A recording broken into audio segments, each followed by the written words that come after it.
안녕하십니까. 이번 저널 미팅 발표를 맡게 된 학부연구생 조은비입니다. 저는 이번에 Power and Distribution of Evoked Gamma Oscillations in Brain Aging and Cognitive Performance라는 논문을 소개할 예정입니다. 현재 프로젝트 학기로 인지 관련 연구를 진행하고 있어서 관련 주제를 검색하다가 뇌의 노화와 인지를 다루는 점이 흥미롭게 느껴져서 선정하게 되었습니다. 해당 논문은 2023년 1월 31일 지로사이언스에 게재되었으며 임팩트 팩터는 7.581로 제리아트릭스 앤 제론톨로지 분야에서 Q1에 해당합니다. 먼저 인트로덕션입니다.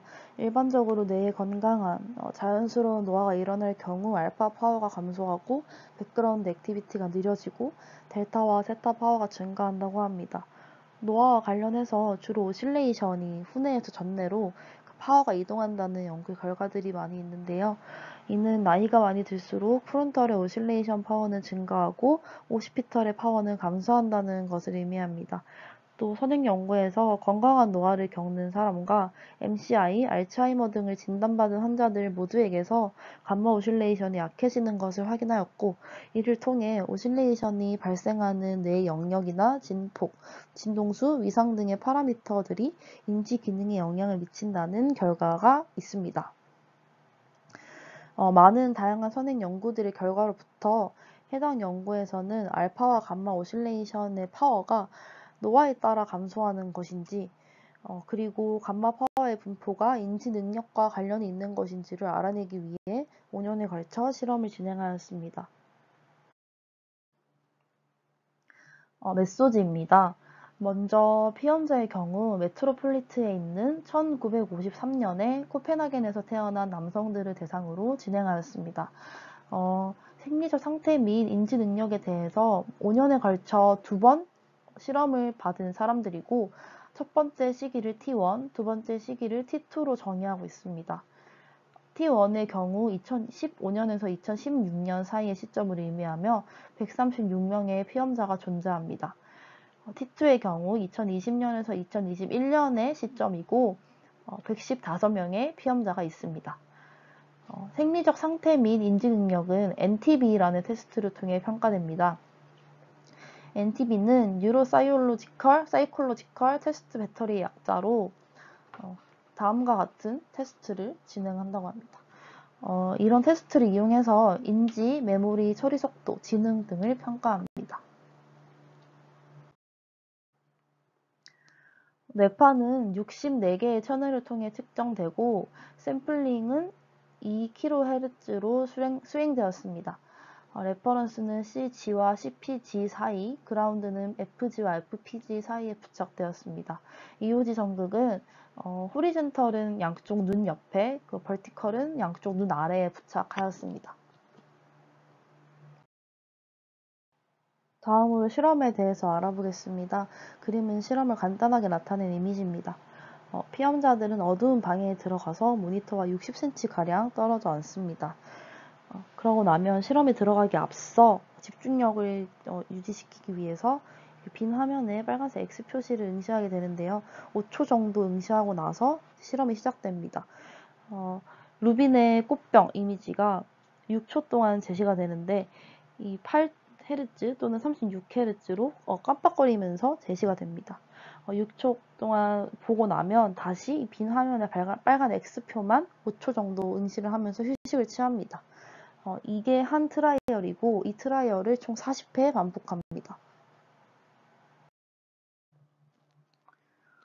측정된 뇌파는 EEG 랩을 통해 전처리 되었습니다. 모든 전극은 커먼 에버리지를 통해 리레퍼런싱 되었고 데이터는 250Hz로 다운샘플링 하였습니다. 안티 엘리어싱 필터를 적용한 후 0.5Hz에 대해 하이패스 필터링을 적용하였습니다.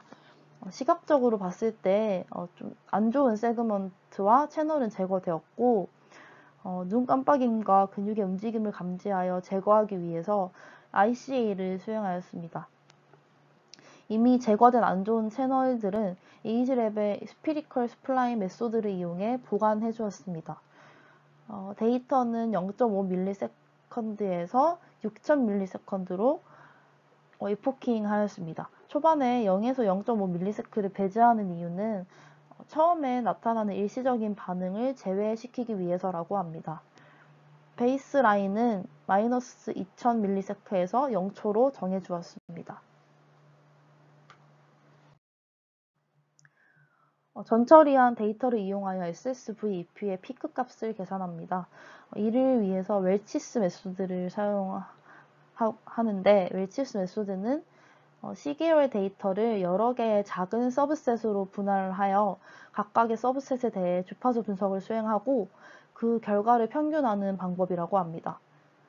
전극은 ROI에 따라 구분이 되었고 표에서 볼 수 있는 것처럼 O, P, C, T, F로 전극을 나누었습니다. SSVP 파워는 각각의 ROI에 대한 평균 파워로 계산되어서 각각의 ROI에 대해 알파, 감마 두 가지의 파워 값이 도출됩니다. 따라서 총 10개의 SSVP 값을 얻을 수 있습니다. SSVP는 정교화를 위해서 Z스코어로 표현이 되었습니다. 식은 다음과 같습니다. I는 I번째 ROI라는 뜻이고 X반은 베이스라인의 평균 파워, 그리고 SD는 베이스라인의 표준 편차를 의미합니다. 다음으로는 미싱 데이터에 대한 설명입니다. 전처리 과정에서 아티팩트가 과도하거나 이미지 스티뮬레이터의 기술적인 문제로 제거된 데이터가 존재합니다. 그래서 결국 T1에서는 124개의 알파, 123개의 감마 데이터를 얻었고 T2에서는 88개의 알파, 83개의 감마 데이터를 얻을 수 있었습니다. SSVEP까지 모두 구하고 나면 50피터의 알파, 감마 SSVEP 파워의 변화를 평가하기 위해 LMM을 사용합니다. 타임이 나타내는 T1과 T2는 픽스드 이펙트로, P염자는 리피티드 이펙트로 설정되었으며 각 특정 사이의 코릴레이션을 고려하기 위해서 Unstructured Covariance 패턴을 설정하였습니다. 여기서 T1이 알파와 감마 파워에 대한 레퍼런스로 설정되었으며 SSVP 파워는 이분산성을 제거하고 정규 분포를 얻기 위해 로그로 변환되었습니다. 다음으로 SSVEP와 인지 기능 사이의 연관성을 측정하기 위해 멀티플 리니어 리그레션 모델을 사용하였습니다. 해당 모델에서는 코그니션이 종속 변수로 설정되었고 독립 변수로는 SSVEP를 기반으로 한 두 개의 복합 변수를 사용했습니다. 두 개의 복합 변수는 페리에터 오시피털 파워 PO와 프론토 센트럴 파워 FC를 이용했고 각각의 변수는 두 영역의 SSVP 파워의 평균 값입니다. 멀티플 리니어 레그레션 모델은 통계적 검정의 수를 제한하기 위해서 T2에서의 SSVP 파워와 인지 간의 관계에 대해서만 수행하였습니다. 인지 도메인은 7개의 서로 다른 멀티플 리니어 레그레션을 이용해서 구성이 되어 있다고 합니다. 해당 모델에서도 SSVP 파워는 로그로 변환되었고 종속 변수 역시 로그로 변환되었습니다. 시간에 따른 알파와 감마의 ROI 간 분포 차이를 비교하기 위해 2A 아노바를 수행하였습니다. 해당 분석에서 스펙트럴 파워를 종속 변수로 설정하였고 시간과 ROI는 프레딕터로 설정하였습니다. 포스트호크 페어드 T테스트를 이용하여 ROI 간의 평균 알파 그리고 평균 감마 파워를 비교하였습니다. 그 외에도 파워 변수들 사이의 상관관계를 평가하기 위해서 피어슨 상관계수를 이용하였습니다.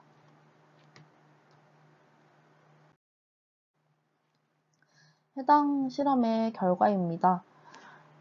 먼저 50피터의 알파, 감마, SSVP 파워에 대해서 살펴보겠습니다. 보시다시피 알파와 감마 모두 T1, T2에서 유의미한 SSVP 파워 차이가 없었습니다. 거의 비슷한 값이 나타나는 것을 확인할 수 있습니다. 다음으로 알파 파워의 분포입니다. 알파의 이 스펙트럴 파워의 리저널 디퍼런스를 평가할 때 ROI와 ROI의 타임을 곱한 지표에 대해서 관찰하였습니다. 이에 대해 포스트 호크 페어라이시티 테스트를 수행하였더니 T1일 때는 C와 T 영역에서 유의미한 차이가 없었습니다. O 영역에서 가장 높은 파워가 이제 나타나고 있는데 이는 시각적 자극의 특성 때문이라고 합니다. T2에서도 역시 T1과 마찬가지로 C와 T 사이에는 유의미한 차이가 없었고 거기 더불어서 P와 이 F 사이에도 유의미한 차이가 없었습니다. 여전히 O에서 가장 높은 알파 파워가 나타났습니다. 시간의 효과는 P 영역에서만 유의미했습니다. 여기서만 유의미했습니다. 이것은 이제 연령이 증가함에 따라 이 알파 파워의 분포는 거의 비슷하기 때문에 변화가 없는 것으로 볼 수 있고 연령과 관련된 뇌의 기본적인 오실레이션 생성 능력이 보존되었음을 시사한다고 합니다. 다음으로는 감마 파워의 분포입니다. 알파에서와 마찬가지로 ROI와 ROI의 타임을 곱한 그리고 타임에 대한 지표를 관찰했고 포스트호크 페어 에지티 테스트를 수행하였습니다. T1에서는 C와 T 사이에서만 유의미한 차이가 없었고 O에서 마찬가지로 가장 큰 파워가 나타났습니다. T2에서는 이 P와 F, O와 P, 그리고 P와 T에서 유의미한 차이가 나타났습니다. 그리고 시간의 효과는 이 O 영역을 제외한 다른 모든 ROI에서 유의미했습니다. 따라서 같은 개인에 대해 5년 간격으로 측정한 EEG를 봤을 때 이 T2에서 이 T1보다 이 지역간 감마 파워의 변화가 좀 별로 없었고 이는 이제 뇌의 노화를 반영한다고 볼 수 있다고 합니다. 다음으로는 ROI 간 코릴레이션 패턴 변화입니다. T1과 T2에서 ROI 간의 SSVP 파워 사이의 관계를 더 자세히 알아보기 위해 모든 ROI의 파워 값들을 서로 비교하여 코릴레이션을 계산하였습니다. 먼저 알파에 대한 결과입니다. T1, T2에서 모든 ROI 사이에서 양의 상관관계를 볼 수 있고 이 T1과 T2 사이에 유의미한 코릴레이션 패턴 변화는 볼 수 없었습니다. 다음은 감마에 대한 결과입니다. T1에서는 모든 ROI 사이에서 이제 이 양의 상관관계를 볼 수 있었습니다. 특히 오시피털 리전과 다른 지역 간의 상관 정도가 가장 컸고 엑스트라 오시피털 지역들 이제 간에는 상대적으로 약한 상관관계가 있었습니다. 이는 SSVP의 활성화가 뇌 전체적으로 동기화된다는 것을 나타냅니다. 그러나 T2에서는 T1에서 가장 강했던 이 오시피털의 상관관계가 가장 약해졌습니다. 또 이전에 상대적으로 약했던 엑스트라 오시피털 지역들 간의 상관관계가 보다 강해졌습니다. 이는 뇌의 노화로 인한 동기화의 손실을 시사한다라고 볼 수 있다고 합니다. 마지막으로 감마 SSVP와 코그니션 사이의 관계를 확인해 보겠습니다. 여기 그래프를 보시면 IST와 AC 같은 경우에는 이 FC 값이 작을수록 그리고 PO 값이 클수록 좋은 성능을 보이고 있습니다. 그리고 이 워드 페어와 리텐션 같은 경우는 Y축이 에러 값이기 때문에 이 에러가 작을수록 좋은 성능을 보이는 건데요. F5 같은 경우에는 F5 값이 클수록 그리고 FC 값이 작을수록 가장 낮은 에러 값을 갖기 때문에 좋은 성능을 보이는 것을 알 수 있습니다. PAL과 이 SDMT 같은 경우에도 처음과 마찬가지로 이 F5가 크고 FC가 작을수록 좋은 성능을 보이고 있습니다. TMT 같은 경우는 Y축이 이제 세컨드, 그러니까 시간에 대한 건데요. 이 F5가 클수록 그리고 FC가 작을수록 가장 짧은 시간을 갖기 때문에 좋은 성능을 보이는 것을 알 수 있습니다. 이런 이 결과들을 종합해 볼 때 인지 영역에서 더 좋은 수익 능력은 더 높은 이 PO 파워와 이 낮은 FC 파워에 관련이 있는 것으로 보입니다. 전월 미팅을 마치겠습니다. 들어주셔서 감사합니다.